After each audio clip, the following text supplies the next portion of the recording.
नमस्कार. आज आपण जमिनीमध्ये दोन महत्त्वाचे प्रकार शिकणार आहोत. जमिनीमध्ये दोन महत्त्वाचे प्रकार समजून घ्या बघा. संवर्धित जमीन म्हणजे ज्याला मुद्दा क्रमांक 1 म्हणू आपण. आता संवर्धित जमीनमध्ये आपण ऊसामधलं पाचट कायम ठेवलं बघा. जमिनीचा पोत हा दोन प्रकारे खराब होतो. दोन मुद्दे लक्षात घ्या. एक आहे तापमान आणि दुसरा आहे पर्जन्यमान. अति तापमानामुळे सुद्धा जमिनीचं आरोग्य खराब होत आहे बरं का. आणि जमिनीचं आरोग्य सांभाळण्याकरता आपल्याला समोर दिसतंय आच्छादित म्हणजे पाचट तसंच ठेवलंय.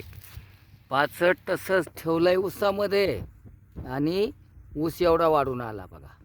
आता इथं काय झालं, जमीन खाली आहे. जमीन खाली दिसते, नरम चटक जमीन आहे आणि याला झाकण ठेवलेलं आहे म्हणजे आच्छादित जमीन ठेवलेली आहे आपण. आणि याला संवर्धित जमीन म्हणतात. जमिनीमध्ये संवर्धन केलेलं आहे. आणि ज्यांचं आच्छादन आहे ते काय करतं, जमिनीमधलं सेंद्रिय पदार्थाचं तापमानामुळे होणारं विघटन, अति तापमान त्याच्यामुळे सेंद्रिय पदार्थाचं होणारं विघटन. मुद्दा क्रमांक 1 समजून घ्या. तापमान म्हणलं आहे मी तुम्हाला की तापमानामुळे सुद्धा जमीन खराब होते. लक्षात घेणं गरजेचं आहे की तापमान हे जमिनीचं सेंद्रिय पदार्थाचं विघटन करून ते खाल्लं जातं. एक प्रकारचं इव्हॅपोरेट होतं, बाष्प होतं आणि जमीन खराब होते. म्हणजे लक्षात घेणं गरजेचं आहे आपल्याला की जमीन जर तापली तर सगळं नासतं आहे.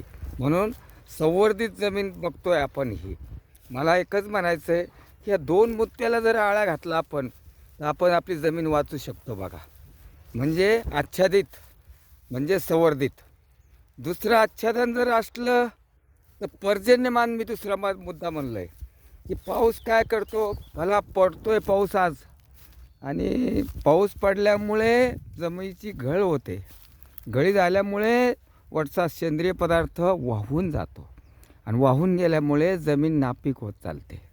हे एक मुद्दा लक्षात घ्या.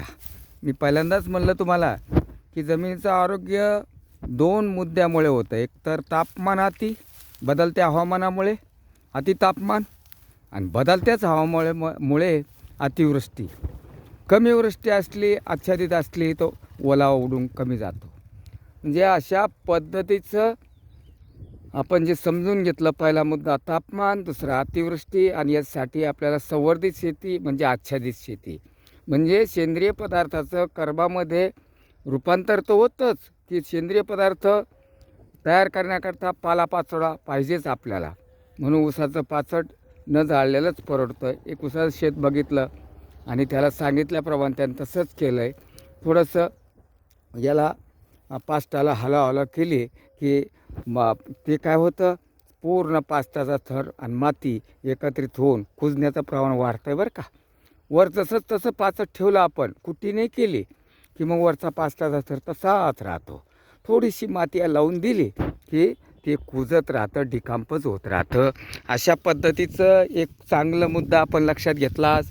आणि संवर्धित शेती बघतो आपण. ऊसाची क्वालिटी साधारण 1 महिना झालेला आहे ऊसाला तुटून आणि कुट्टी करून पाचट कुजण्याचं काम इथं बघतोय आपण.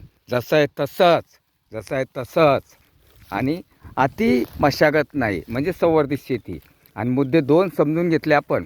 एक अतितापमान म्हणजे बदलत्या हवामानामुळे जमिनीचं आरोग्य खराब होणे आणि तापमानामध्ये आणि अतिवृष्टीमुळे दोन्ही घटकामुळे, दोन्ही मुद्द्यामुळे जमिनीचं आरोग्य कसं खराब होतं आज गुलाबराव खंडागळे यांनी समजावून सांगितलं. धन्यवाद. पुढील भागामध्ये दुसरा आपण बघूया. धन्यवाद. नमस्कार.